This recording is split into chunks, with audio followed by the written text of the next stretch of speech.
Assalamualaikum warahmatullahi wabarakatuh. Saya Riza Afkarina Nurfadilah, NIM E20191195 dari Prodi Perbankan Syariah 4. Saya akan menanggapi 5 video untuk memenuhi tugas UAS dari Bapak Dr. Wadud Abdul Nafis. Yang pertama yaitu perhitungan pendapatan nasional. Definisi pendapatan nasional yaitu pendapatan nasional adalah nilai total output akhir suatu negara dari semua barang dan jasa yang diproduksi dalam satu tahun. Konsep pendapatan nasional yaitu yang pertama produk domestik bruto, yang kedua produk nasional bruto, yang ketiga produk nasional neto, yang keempat pendapatan nasional neto, yang kelima pendapatan perseorangan, yang keenam pendapatan yang siap dibelanjakan. Berikut penjelasannya. GDP merupakan jumlah produk baik barang maupun jasa yang dihasilkan oleh unit-unit produksi di dalam batas wilayah suatu negara atau domestik selama 1 tahun. Yang kedua, GNP merupakan nilai produk baik barang maupun jasa yang dihasilkan oleh penduduk suatu negara selama 1 tahun, termasuk yang dihasilkan oleh warga negara tersebut di luar negeri. Yang ketiga, NNP merupakan produk nasional kotor atau GNP dikurangi penyusutan barang modal. Yang keempat, NNI merupakan pendapatan yang dihitung menurut jumlah balas jasa yang diterima oleh masyarakat sebagai pemilik faktor produksi. Yang kelima, PI merupakan jumlah pendapatan yang diterima oleh setiap orang dalam masyarakat, termasuk pendapatan yang diperoleh tanpa melakukan kegiatan apapun. Yang keenam, DI merupakan pendapatan yang siap dibelanjakan atau dimanfaatkan guna membeli suatu produk, barang, atau jasa. Selanjutnya, manfaat perhitungan pendapatan nasional. Yang pertama, untuk mengetahui kemakmuran suatu negara. Yang kedua, mengevaluasi kinerja perekonomian dalam skala tertentu. Yang ketiga, mengukur perubahan ekonomi suatu negara secara berkala. Yang keempat, sebagai indikator perbandingan kinerja antar negara. Yang kelima, sebagai indikator kualitas hidup masyarakat suatu negara.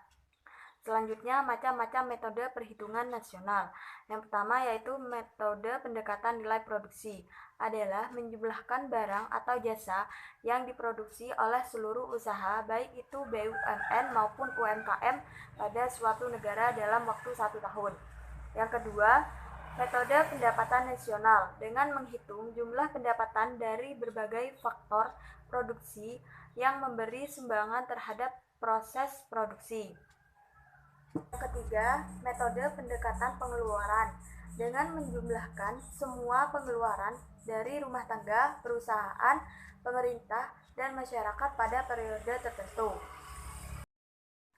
Selanjutnya, pendapatan nasional dalam perspektif Islam. Yang pertama yaitu pendapatan nasional harus mengukur penyebaran pendapatan individu rumah tangga. Yang kedua, pendapatan nasional harus dapat mengukur produksi di sektor pedesaan. Yang ketiga, pendapatan nasional harus dapat mengukur kesejahteraan ekonomi Islam. Yang keempat, perhitungan pendapatan nasional sebagai ukuran dari kesejahteraan sosial Islami melalui pendugaan nilai santunan antar saudara dan sedekah. Yang terakhir, sumber-sumber pendapatan nasional dalam ekonomi Islam. Yang pertama yaitu goniyah, yang kedua sedekah, yang ketiga infak, yang keempat zakat, yang kelima yusr, yang keenam jizyah, yang ketujuh kharaj, yang kedelapan pajak tambang dan harta karun, yang kesembilan wakaf. Dari yang kedua yaitu kebijakan moneter dalam perspektif Islam. Yang pertama yaitu pengertian kebijakan moneter adalah seperangkat kebijakan ekonomi yang dibuat untuk mengatur ukuran serta tingkat pertumbuhan pasokan uang di dalam perekonomian negara. Yang kedua, jenis-jenis kebijakan moneter. Yang pertama, kebijakan moneter ekspansif merupakan kebijakan yang diambil untuk meningkatkan jumlah uang yang beredar. Tujuannya adalah untuk mengatasi pengangguran dan meningkatkan daya beli masyarakat. Yang kedua, kebijakan moneter kontraktif merupakan kebijakan untuk mengurangi jumlah uang yang beredar. Kebijakan ini dilakukan saat negara tengah mengalami inflasi. Selanjutnya, tujuan kebijakan moneter. Yang pertama yaitu mengedarkan mata uang sebagai alat pertukaran dan perekonomian. Yang kedua, menjaga kestabilan harga.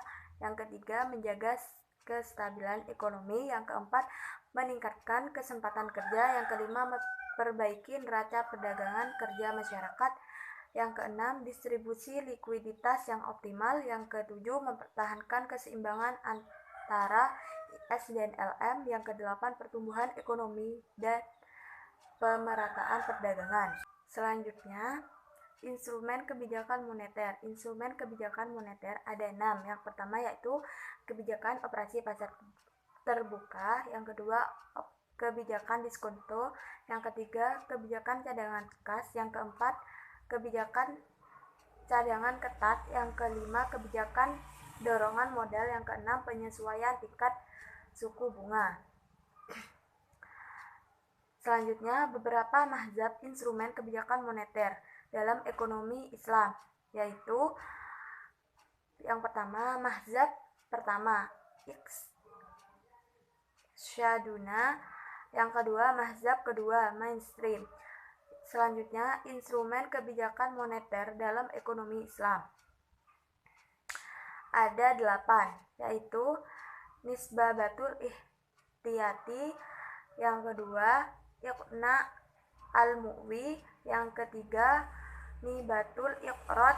Yang keempat, Iqda'atus Sanadat. Yang kelima, Asyakwal Islamiyah. Yang keenam, Islamit Suku. Yang ketujuh, Al-Istimar Al-Hukumi. Yang kedelapan, Adatut Tasik.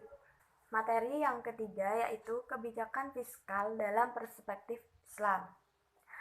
Yang pertama yaitu pengertian kebijakan fiskal adalah kebijakan yang dilakukan oleh pemerintah dengan cara meningkatkan atau mengurangi pendapatan dan belanja negara untuk mencapai tujuan yang diharapkan, seperti mengurangi jumlah pengangguran atau mencapai pertumbuhan ekonomi yang sudah ditargetkan. Yang kedua, tujuan kebijakan fiskal. Tujuan kebijakan fiskal ada 5. Yang pertama yaitu pertumbuhan ekonomi. Yang kedua, mencegah pengangguran. Yang ketiga, stabilitas harga. Yang keempat, mendorong laju investasi. Yang kelima, untuk mewujudkan keadilan sosial. Yang ketiga, jenis-jenis kebijakan fiskal. Jenis kebijakan fiskal ada 2, yaitu ekspansif dan kontraksional. Selanjutnya, komponen kebijakan fiskal. Komponen kebijakan fiskal ada 4. Yang pertama yaitu kebijakan perpajakan. Yang kedua, kebijakan pengeluaran. Yang ketiga, kebijakan investasi dan disinvestasi. Yang keempat, pengelolaan utang dan surplus. Selanjutnya, instrumen kebijakan fiskal. Instrumen kebijakan fiskal ada 6, yaitu yang pertama, anggaran belanja seimbang. Yang kedua, pembiayaan fungsional. Yang ketiga, anggaran defisit atau kebijakan fiskal ekspansif. Yang keempat, anggaran surplus atau kebijakan fiskal kontraktif. Yang kelima, stabilitas anggaran otomatis. Yang keenam, pengelolaan anggaran. Selanjutnya, fungsi kebijakan fiskal. Yang pertama yaitu mengoptimalkan penggunaan SDA dan SDM. Yang kedua, mengoptimalkan kegiatan investasi. Yang ketiga, alokasi. Yang keempat, distribusi. Yang kelima, stabilitas. Selanjutnya, ciri-ciri kebijakan fiskal dalam ekonomi. Yang pertama yaitu pengeluaran negara dilakukan sesuai pendapatan sehingga jarang terjadi defisit anggaran. Yang kedua, sistem pajak proporsional. Pajak dalam ekonomi Islam dibebankan berdasarkan tingkat produktivitas. Yang ketiga, perhitungan zakat berdasarkan hasil keuntungan bukan pada jumlah barang. Selanjutnya, fungsi kebijakan fiskal dalam ekonomi Islam. Yang pertama yaitu memelihara terhadap hukum, keadilan, dan pertahanan. Yang kedua, perumusan dan pelaksanaan terhadap kebaikan ekonomi. Yang ketiga, manajemen kekayaan pemerintah. Yang keempat, intervensi ekonomi oleh pemerintah jika diperlukan. Selanjutnya, instrumen kebijakan fiskal dalam ekonomi Islam. Yang pertama yaitu jizyah, yang kedua ghanimah, yang ketiga fa'i, yang keempat zakat, yang kelima kharaj, yang keenam nawaib, yang ketujuh amwal fahla. Selanjutnya materi yang keempat. Materi yang keempat yaitu tugas dan wewenang OJK atau Otoritas Jasa Keuangan. Yang pertama, pengertian OJK. OJK adalah sebuah lembaga negara yang memiliki fungsi dan tugas dalam penyelenggaraan sistem pengaturan dan pengawasan terhadap industri, jasa keuangan, serta terintegrasi. Dalam pengawasan OJK diantaranya adalah perbankan, pasar modal, asumsi, dana pensiunan, lembaga pembiayaan, dan lembaga keuangan lainnya. Selanjutnya, asas Otoritas Jasa Keuangan. Yang pertama yaitu asas independensi, yang kedua asas kepastian hukum, yang ketiga asas keterbukaan, yang keempat asas profesionalisme, yang kelima asas integritas. Selanjutnya, tugas OJK. Tugas OJK yang pertama yaitu mengatur dan mengawasi kegiatan jasa keuangan, baik di sektor perbankan maupun non-perbankan. Yang kedua, mengatur dan mengawasi kegiatan jasa keuangan di sektor pasar modal. Yang ketiga, mengatur dan mengawasi aktivitas jasa keuangan di sektor asuransi, dana pensiun, lembaga pembiayaan, dan lembaga keuangan lainnya. Yang terakhir yaitu wewenang OJK. Wewenang OJK yang pertama menetapkan peraturan perundang-undangan di industri jasa keuangan.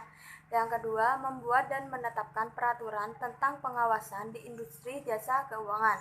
Yang ketiga, membuat dan menetapkan kebijakan tentang pelaksanaan tugas OJK. Yang keempat, mengatur tentang tata cara penetapan pengelola statur di lembaga. Yang kelima, mengatur tentang struktur organisasi dan infrastruktur serta pengelolaan kekayaan dan kewajiban. Yang keenam, membuat dan menetapkan peraturan tentang tata cara pemberian saksi berdasarkan peraturan perundang-undangan yang berlaku di sektor jasa keuangan. Yang ketujuh, membuat dan menetapkan kebijakan mengenai tata cara pengawasan terhadap industri jasa keuangan. Yang kedelapan, OJK dapat melakukan pengawasan, pemeriksaan, penyidikan, dan perlindungan konsumen dan tindakan lain terhadap lembaga jasa keuangan. Yang kesembilan, memberikan sanksi administratif kepada pihak yang melanggar peraturan perundang-undangan di sektor jasa keuangan.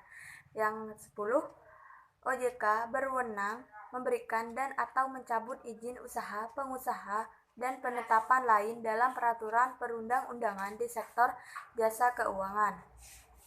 Materi yang terakhir adalah peran dan fungsi Bank Sentral. Yang pertama, pengertian Bank Sentral.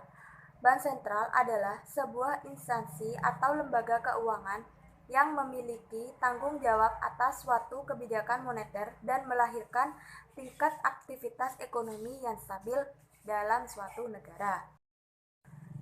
Selanjutnya, tujuan Bank Sentral. Tujuan Bank Sentral yaitu mencapai dan memelihara kestabilan nilai mata uang yang tercermin dari laju inflasi dan perkembangan nilai tukar uang dalam negeri terhadap mata uang asing. Instrumen yang dipakai untuk mencapai dan memelihara kestabilan nilai rupiah tersebut dapat disebut dengan tugas dari Bank Sentral. Selanjutnya, tugas Bank Sentral berkaitan dengan pemerintah. Yang pertama yaitu penyediaan kredit terhadap pemerintah, yang kedua mengatur kas pemerintah, yang ketiga membantu proses lelang dan menjual surat hutang negara, yang keempat melakukan pengedaran uang sebagai alat pembayaran yang sah, yang kelima mempunyai hak tunggal terhadap pencetakan uang, yang keenam mempunyai hak penuh terhadap pencetakan dan produksi uang. Selanjutnya, tugas Bank Sentral dalam perbankan. Yang pertama yaitu menentukan suku bunga, yang kedua sebagai banker, yang ketiga melakukan pengembangan kredit yang sehat, yang keempat melakukan pembinaan semua bank yang ada, yang kelima melakukan pengaturan, pengontrolan dan perluasan jaringan satu serta lalu lintas pembayaran. Yang keenam melakukan support dan mendorong masyarakat untuk menjalankan usaha yang produktif. Yang terakhir, kewenangan bank sentral. Yang pertama yaitu untuk melakukan pengendalian moneter, yang kedua menentukan target moneter dengan melakukan pertimbangan sasaran laju inflasi nasional. Yang ketiga, melakukan pengontrolan kebijakan yang berhubungan dengan keuangan. Kebijakan keuangan yang dimaksud yaitu yang pertama, penerapan kebijakan diskonto, yang kedua, penerapan cadangan wajib minimum, yang ketiga, pengontrolan pembiayaan dan kredit. Mungkin itu saja dari saya, kurang lebihnya mohon maaf. Wassalamualaikum warahmatullahi wabarakatuh.